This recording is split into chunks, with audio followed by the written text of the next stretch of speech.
one of the things that my audience would probably be most interested in is like, how does Spotify playlisting actually work? Like, what goes on?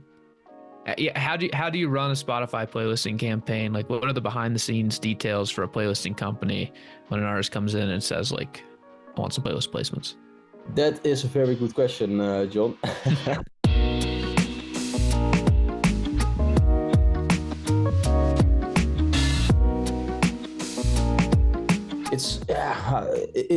It's a very complex behind the scene type of thing, because it's not like, oh yeah, we just have like one person we go to. Like, we have like a lot of different curates we work with. We have like a lot of different structures of how we work with different curates and people, and it just is like a very situation to situation based. But yeah, so there's like different ways that we have partnerships set up. Like, some curators are more involved, they are like almost a part of our team. Some curators are less involved. Yeah, so it really differs. And yeah, we actually always during this process need to make sure that the music that we are like pitching is like very relevant to the playlist, because like otherwise like it will lose traction, it will lose activity, and eventually also positions within Spotify. So like that's something that we really take into consideration while we make sure that like we're trying to make this match of the track, connecting it with the right curator and with the right playlist that is like associated with it. Yeah. Okay. So I'm just recapping. So a song comes in.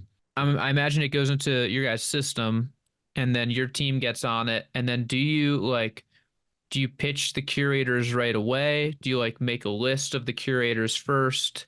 Is there some sort of like approval process, or like what are kind of the first stages after a song comes in from an artist? How it normally works is that depending on like the genre that we, I think right now automatically are retrieving from Spotify, we make a selective set of curators and we assign them simultaneously. So previously it was a very, very hard job, because what happened, we were like pitching to all different curators. So imagine like doing this manually. So a track came in, and what we did, we just sent it like to the first curator. We waited for response. Okay, no. Okay, we can send it to the second one. No. Okay, we send it to third one. No. Okay, fourth one. No. And then like sometimes this could like take like 10, 15, 20 curators further in, and like a very long waiting time, right? So that was the Yeah. initial way of how we did it.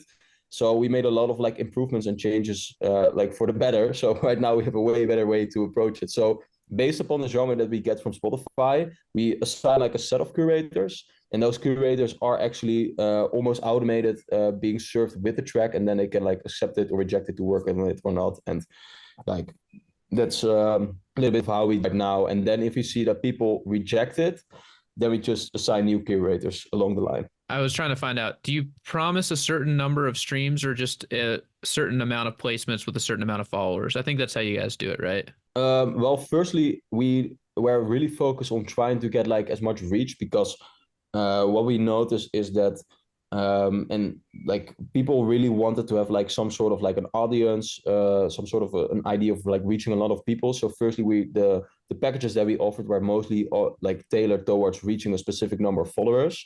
But yeah, Hmm. when you are like having this type of aim, you get situations where, let's say, you get a super big playlist but it's not super active, and then somebody's like disappointed and vice versa. So that didn't work very well. So eventually we started to focus more on streaming ranges. So it's not like a hard number, but we just know like, okay, if we have like amount of budget, then we are able to get like a set of playlists and curators and pitch it to different ones in order to like hit within this range of streams or something like that.